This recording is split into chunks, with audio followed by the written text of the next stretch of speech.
perkara yang berkaitan dengan ilmu, kepentingan ilmu, kepentingan berguru, kepentingan ilmu yang mana yang lebih utama yang kita patut menuntut, kepentingan memilih teman dalam menuntut ilmu, dalam kehidupan, dalam ahwal keadaan kita semua, insya-Allah. Assalamualaikum warahmatullahi wabarakatuh.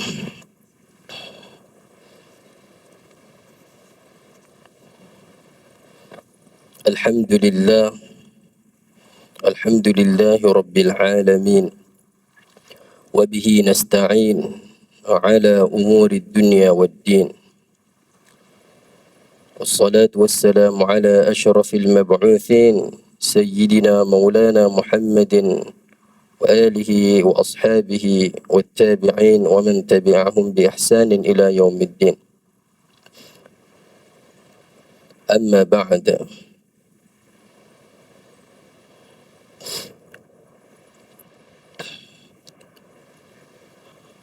Tuan Nazir Masjid Al-Falah USJ 9, Tuan Imam, Tuan Bilal dan seluruh ahli jawatan kuasa,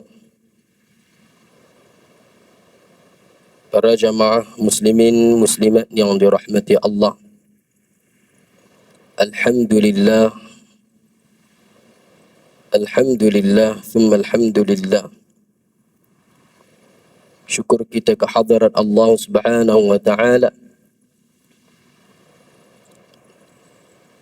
Syukur kita berbanyak-banyak terima kasih kepada Allah Subhanahu wa taala.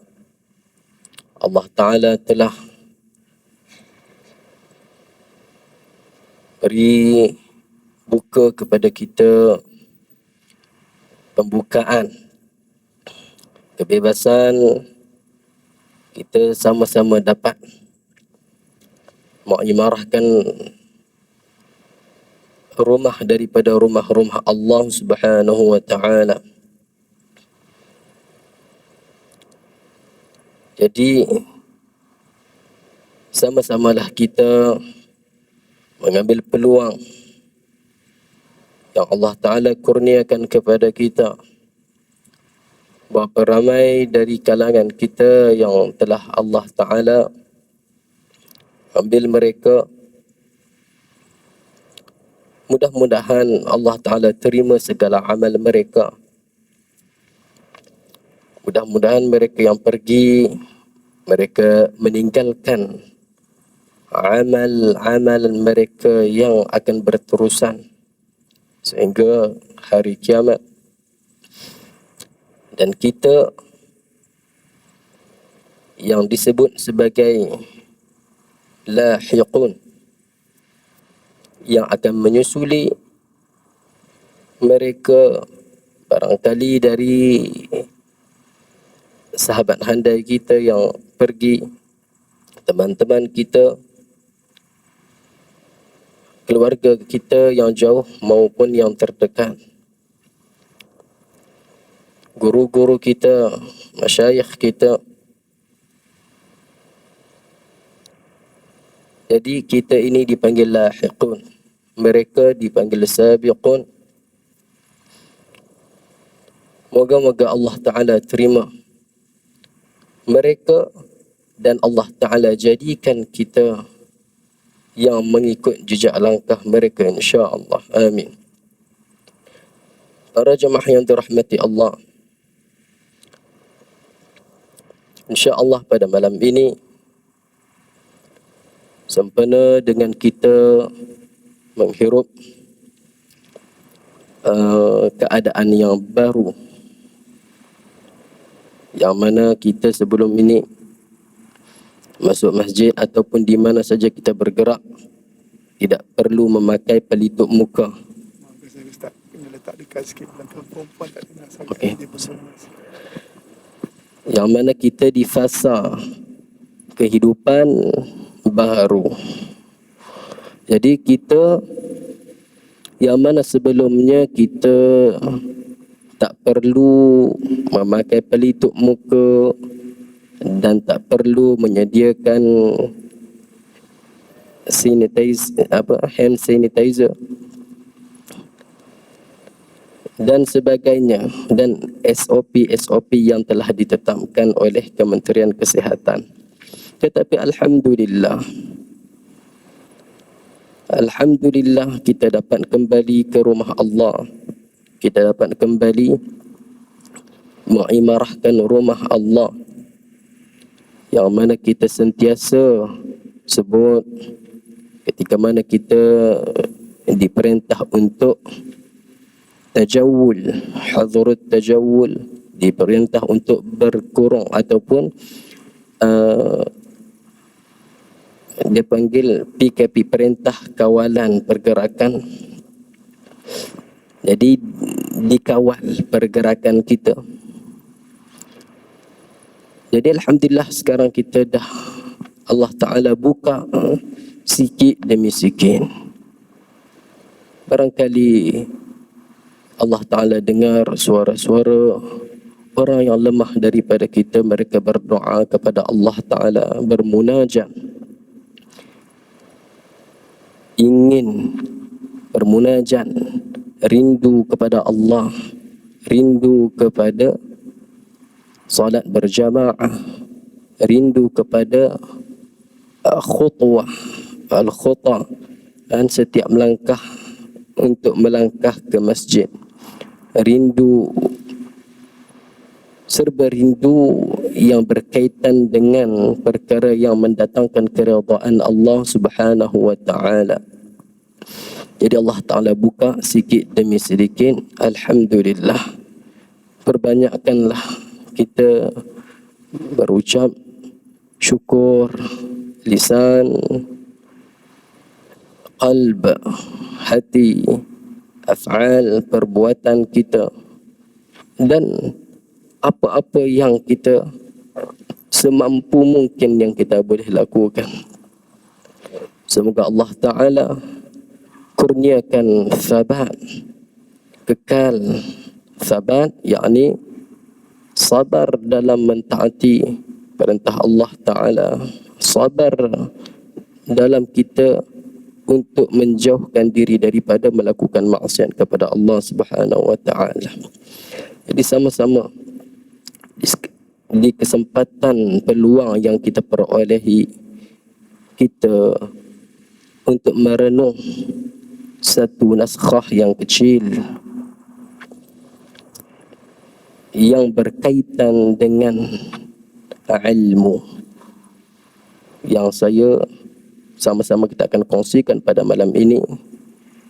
Perkara yang berkaitan dengan ilmu, kepentingan ilmu,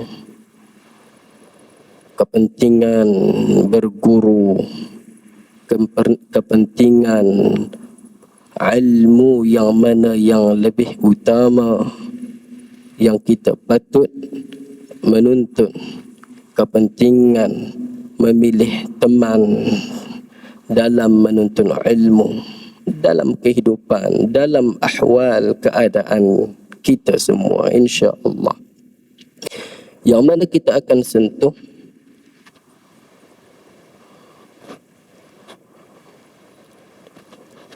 kitab yang berjudul, yang nama kitab Al-Musamma Ta'lim Al-Muta'allim Tariqat Ta'allum.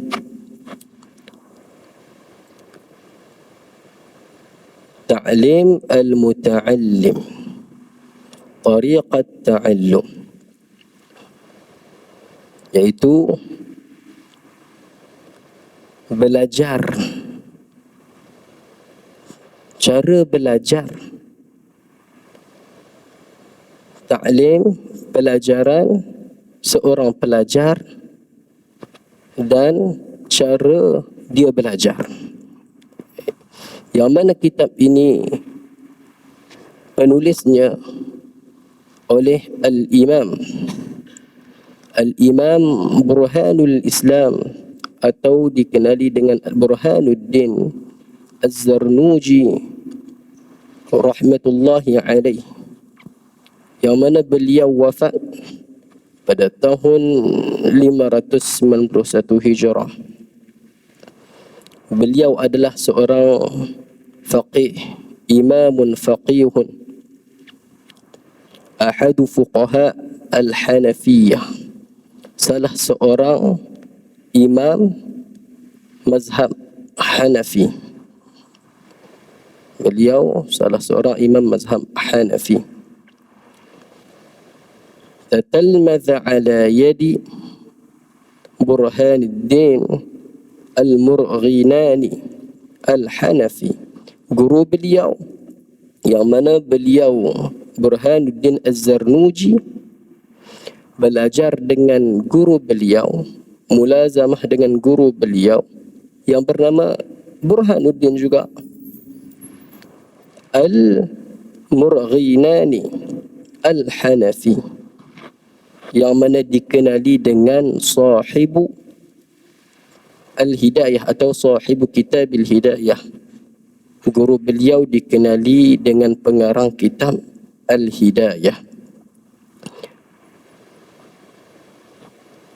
Az-Zarnuji nisbah kepada negeri dia yang nama Zarnuj, iaitu negeri ini ataupun bandar ini terletak di wara nahar Jihun, di belakang sungai Jihun. Dekat mana? Dekat Turkistan. Saya pun tak pernah sampai lagi. Jadi kenapa Al-Imam Burhanuddin menulis kitab yang kecil tetapi faedahnya subhanallah, manfaatnya subhanallah besar luas kepada setiap penuntut ilmu? Al-Imam Burhanuddin menulis kitab tersebut, kitab ini. Apa kata beliau dalam muqaddimah? Falamma ra'aitu kathiran min tullabil ilmi fi zamanina yajiddun ila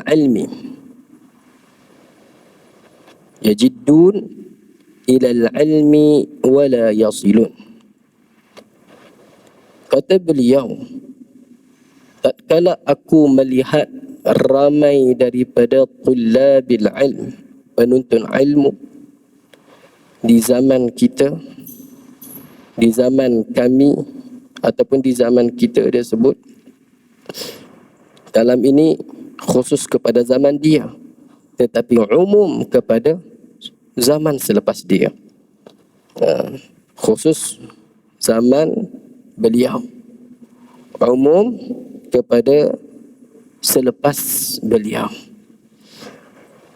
Bila zaman itu, zaman 500 Hijrah, pertengahan 500 Hijrah. Apa kata? Yajiddun, mereka ini bersungguh-sungguh dalam menuntut ilmu, wala yasilun, tetapi tidak sampai ataupun tidak capai matlamat. Tidak capai matlamat. Ini kata Al-Imam Az-Zarnuji rahmatullahi alaih. Wa min manafi'ihi wa thamaratihi yuhramun lima annahum akhta'u tara'iqahu wa taraku syara'itah. Yang mana kebanyakan penuntut ilmu ini, mereka ini seolah-olah macam tidak dapat manfaat ataupun hasil daripada apa yang mereka menuntut itu.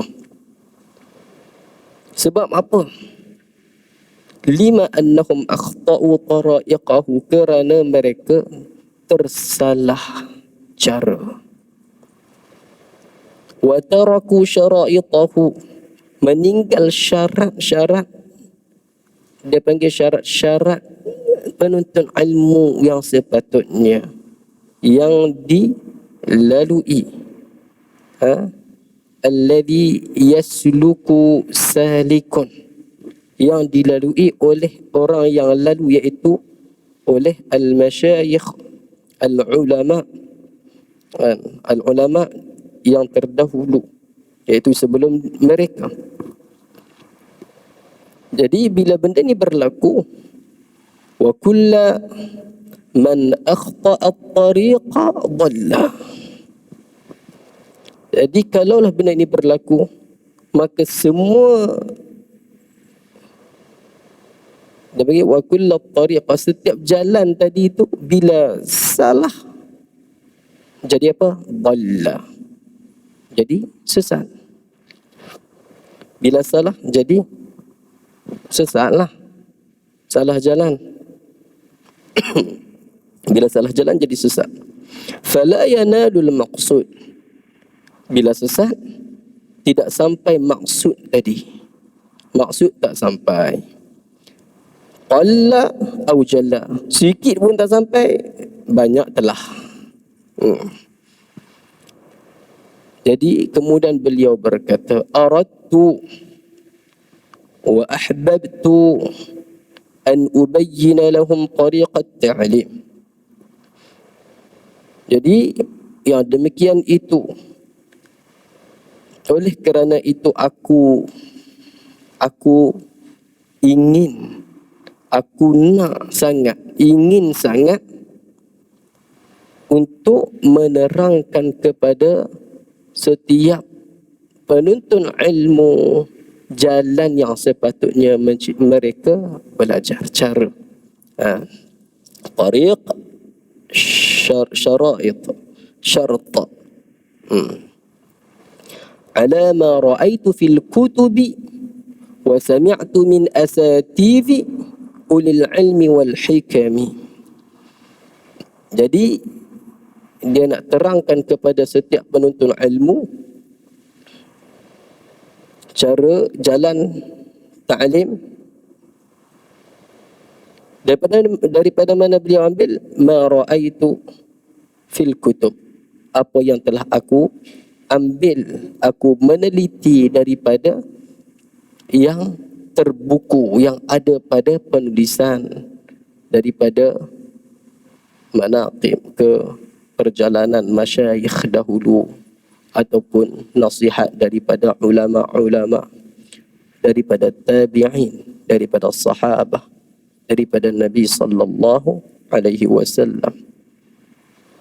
Wa ma sami'tu, dan apa yang aku dengar, min asatizi, nasihat-nasihat daripada guru-guru aku, ulil ilmi wal hikami, yang mana mereka ini adalah ahli ilm, al-ulama, ahli ilm dan ahli hikmah, orang yang mempunyai hikmah. Raja'ad du'a li min ar-raghibin fihi al-mukhlisin bil fawzi wal khalas fi yaumiddin. Jadi aku berharap, aku mengharapkan doa untuk diriku ini daripada orang yang ar-raghib, raghbah, keinginan, orang yang memang cinta kepada ilmu, yang mana ikhlas kepada ilmu, supaya aku ni diberi bantuan untuk menulis kitab ini dengan jayanya dan ikhlas, dan dapat capai ganjaran fi yaumiddin, pada hari akhirat nanti. Ba'da mastakhartu Allah Ta'ala fihi, setelah mana aku istikharah dengan Allah Subhanahu wa Ta'ala padanya, wa sammaituhu, aku namakan kitab ini Ta'lim al-Muta'allim Tariqat Ta'allum, cara belajar seorang pelajar dan jalan untuk belajar. Waja'altuhu fusulan, dan aku jadikan bahagian-bahagian, fasal-fasal pada apa yang aku nak bicarakan ini. Yang pertama, fasal fi mahiyatil ilmi wal fiqhi wa fadli. Fasal yang pertama, kepentingan ilmu, kepentingan fiqh, kepentingan kelebihan ilmu. Fasal yang pertama, kita sentuh fasal pertama insya-Allah. Fasal pertama pada kepentingan keutamaan ilmu dan fiqh dan kelebihan. Al-ilmu, al-fiqhu. Ilmu ni adalah al-yaqin. Al-fiqhu yakni al-fahm. Ilmu ni yakin. Ilmu yakin. Yakin, maksud bila ada orang ada ilmu ni, dia yakinlah benda tu. Kan? Orang ada ilmu kata, yang ni apa dia? Dia panggil ini adalah air. Maksudnya kita yakinlah. Aku belajar, aku tahu ini air. Maksudnya dia ni orang berilmu, dia tahu ini adalah air. Kalau tak yakin, lawan dia jahil. Jadi ilmu yakin, dia faham ini. Kalau al-fiqhu macam mana? Ini air kosong. Ini fiqh, dia faham ini tadi ilmu okey air. Dia fiqh, dia faham ini adalah air kosong. Yang tadi kalau yang tak fiqh, dia ilmu saja ini air, tapi dia kata ini air teh. Maksud dia tak fiqh, dia tak faham. Itu beza fiqh. Fiqh ni kefahaman. Manakala al-ilmu yakin, beza orang ilmu tanpa fiqh dengan ilmu tak ada fiqh. Kalau ilmu ada fiqh, dia kata ini air kosong.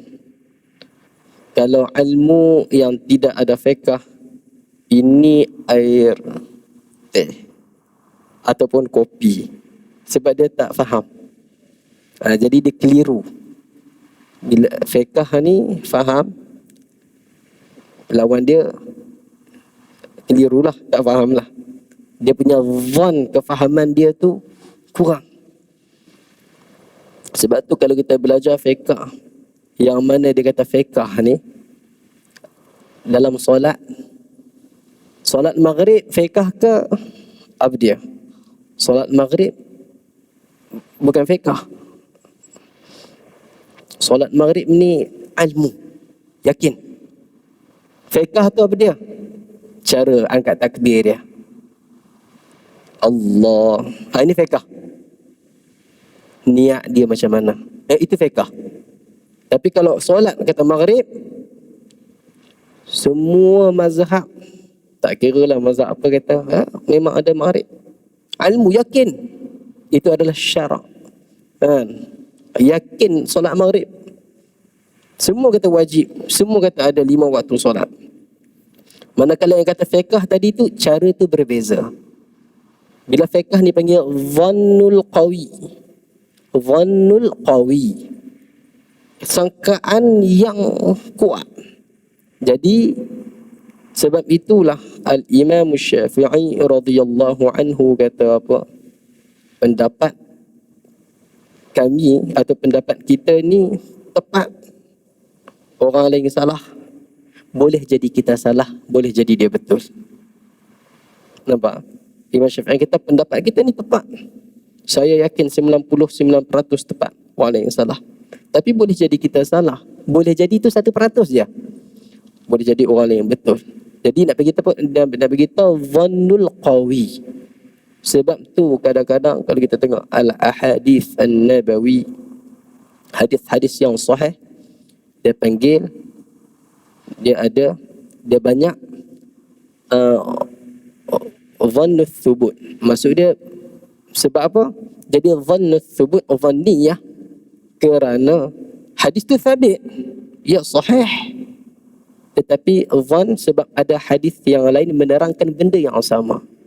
Jadi tengoklah, imam ini nak pakai hadis ini, dia lebih mencenderung pada hadis ini, dan imam ini cenderung pada hadis ini atas perkara yang sama.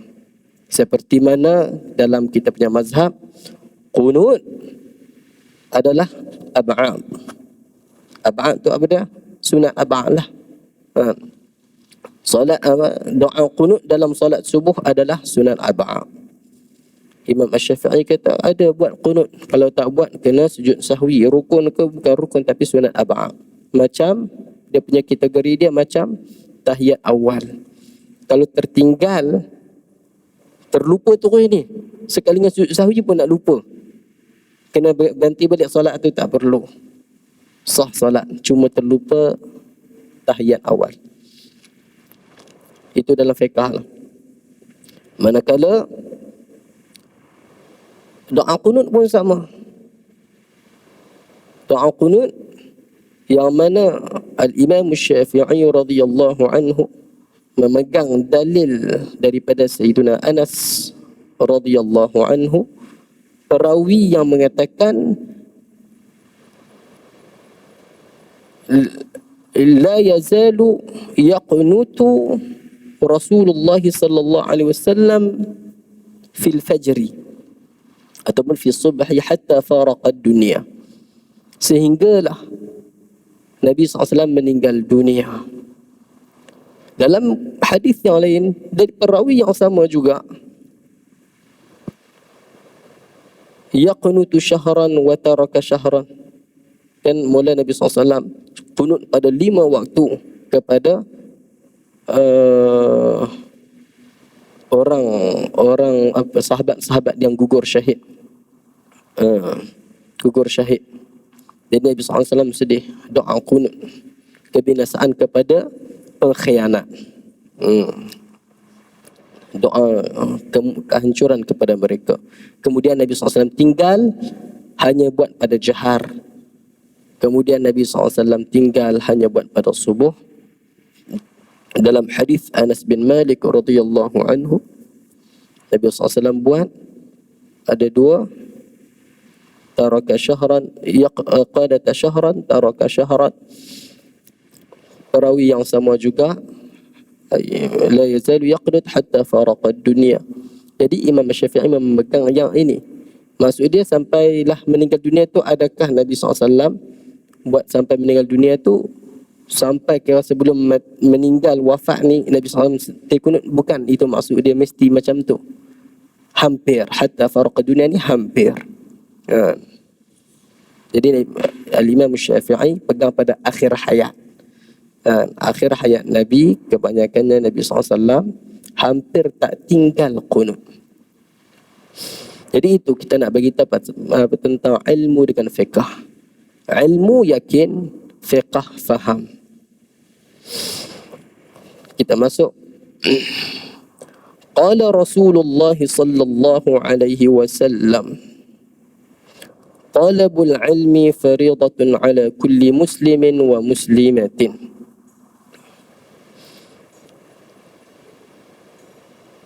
Rasulullah sallallahu alaihi wasallam bersabda, menuntut ilmu fardu, kewajipan, adalah satu kefarduan, kewajipan ke atas setiap muslim wa muslimatin, dan setiap muslimah. Dalam hadis, dalam matan muslim saja, muslimah tidak ada. Tetapi Al-Imam Burhanuddin dia tulis di sini, lafaz muslimah tidak ada. Laisa minal hadis, laisa minal hadis wa muslimah. Jadi Nabi SAW bersabda, menuntut ilmu ni adalah satu kewajipan. Tak boleh tak menuntut ilmu, mesti kena menuntut ilmu. Mesti kena menuntut ilmu. Nak jadi ahlul ibad, kita nak jadi orang yang beribadah kepada Allah Ta'ala, mesti kena tahu. Tak tahu macam mana kita nak buat. i'lam annahu la yuftaradu ala kulli muslimin talabu kulli ilmin. Ketahuilah, wahai penuntun ilmu, sesungguhnya tidak menjadi kefarduan ke atas setiap Muslim menuntut semua ilmu. Tak wajib. Dia nak beritahu, kenakah kita tuntut semua ilmu? Kod kata dah wajib nak menuntut semua. Menuntut fiqh, menuntut hadis, menuntut tafsir, pergi belajar semua faraid, ilmu mawaris, tentang ni ilmu al-bai' wa syira', jual beli, ilmu nikah kahwin, ilmu berkaitan macam-macam lah, muamalah yang lain. Wajib semua ke? Syekh Burhanuddin berkata la yuftaradu, tidak wajib semua ilmu. Wa innama muftaradu alaihi, akan tetapi yang wajib ke atas setiap orang tu talabu ilmil hal, belajar ilmu hal, ilmu keadaan dia nak macam mana. Jadi kita tak payah belajar ilmu fiqh aku, ustaz. Dah saya ambil cabang lain. Bukan. Bukan macam tu. Dia akan terang di sini. Apakah itu ilmu hal? Fa innahu yuqal, sesungguhnya dikatakan, afdalul ilmi ilmul hal, ilmu yang paling afdal untuk kita belajar, ilmu yang paling afdal untuk kita tuntut adalah ilmu al-hal, ilmu keadaan. Keadaan apa dia? Keadaan al-hal kita, al-hal Muslim, al-hal orang Islam. Jadi kita semayang, jadi kita kena tahu ilmu cara nak solat. Dia akan terang. Wa afdalul amali hifzul hal. Jadi dia kata afdalul ilm, ilmu yang paling afdal adalah ilmu keadaan, dan amalan yang paling afdal hifzul hal, memelihara keadaan.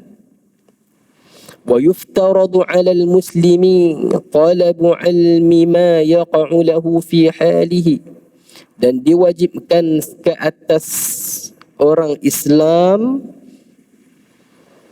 belajar ilmu yang mana dia selalu, yang berlaku, dia duk buat, fi halihi, yang mana dia duk buat, fi ayyi halikan, fi ayyi halin kan, apa keadaan, apa jenis keadaan pun dia wajib. Maksud dia ni pi macam mana, jenis dia, ilmu itu dia kena belajar.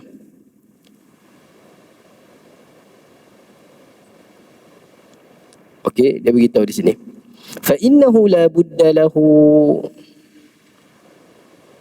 minas salah, ada sebut, maka wajib bagi dia, la budda ni maksud tidak dapat tidak, dia mesti kena belajar ilmu mengenai as-salah. Sebab apa? Setiap Muslim wajib menunaikan salat. Jadi ini ilmu hal dia lah. Hal as-salah ni yang berkaitan dengan semua individu orang Islam. Wa yajibu alaihi biqadri ma yuaddi bihi al-wajibah, dan dia wajib belajar ilmu, fayuftaradu alaihi ilmu ma yaqa'u lahu fi salatihi biqadri ma yuaddi bihi fardh as-salah, dan dia wajib belajar ilmu yang mana berkaitan dengan solat yang dia duk lakukan setiap hari ini, kadar apa yang dia boleh melakukan kefarduan solat tadi itu. Dengan ilmu tu, kefarduan dia alhamdulillah salim, sempurna. Kefarduan yang dilakukan tu dapat tunai dengan sempurna. Wa yajibu alaihi biqadri ma yuaddi bihi alwajib. Jadi dia kena belajar ilmu ni, apa-apa yang wajib dia buat sempurna. Dia nak solat, daripada wuduk dia, Al-Fatihah dia, apa dia lagi, pergerakan dia, apa-apa yang tidak boleh membatalkan solat, apa-apa yang sunat ataupun dia panggil wajib lah, yang wajib kita tak tinggal atau tertinggal boleh batalkan solat. Jadi kena tahu apakah yang tinggal tu ataupun tak buat boleh batalkan solat, ataupun buat batal solat. Jadi kena tahu. Contoh macam imam, kalau kita jadi makmum, imam terlupa, kita macam mana ni, kita duduk belakang, imam terlupa rakaat ke, sagi kita kata imam ni salah, jadi kita nak buat macam mana? Atau ilmu-ilmu tu semua kena ambil tahu. Contoh kita bagi ringkas tentang solat, katalah imam terlupa, kita yakin, kita zon ni, kita kuat kata imam ni salah, jangan ikut imam, kita bangkit berdiri dulu. Contoh imam sepatutnya berdiri, kita bangun berdiri, tunggu dia. Kita masih stay nak ikut imam, tunggu dia. Sambil berdiri tu kita katalah subhanallah,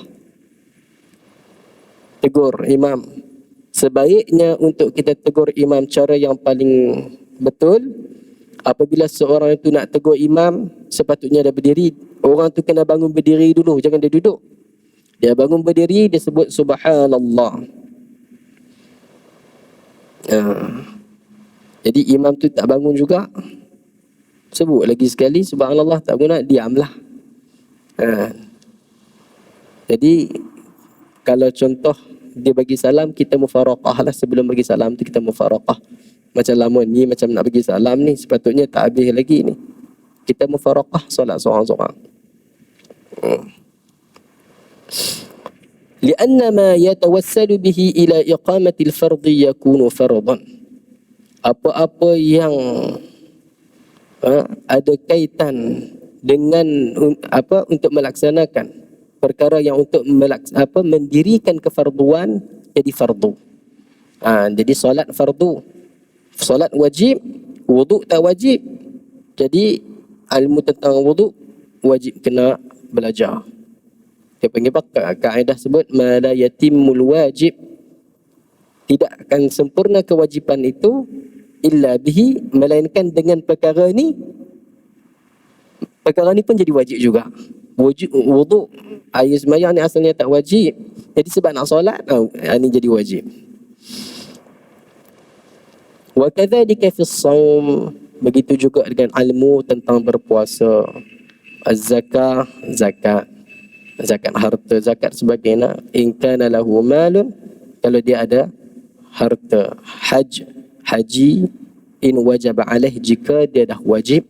Wa kadzalika fil buyu' in kana yattajir, begitu juga ilmu berkaitan dengan jual beli, jika dia seorang penjual ataupun bisnes korporat ke apa dan sebagainya. Wallahu a'lam. Kita berhenti setakat situ dulu. Insya-Allah ada peluang kita sambung. Wa ufawwidu amri ila Allah, innallaha basirun bil ibad. Mohon maaf atas salah ataupun kalam kekurangan pada diri saya.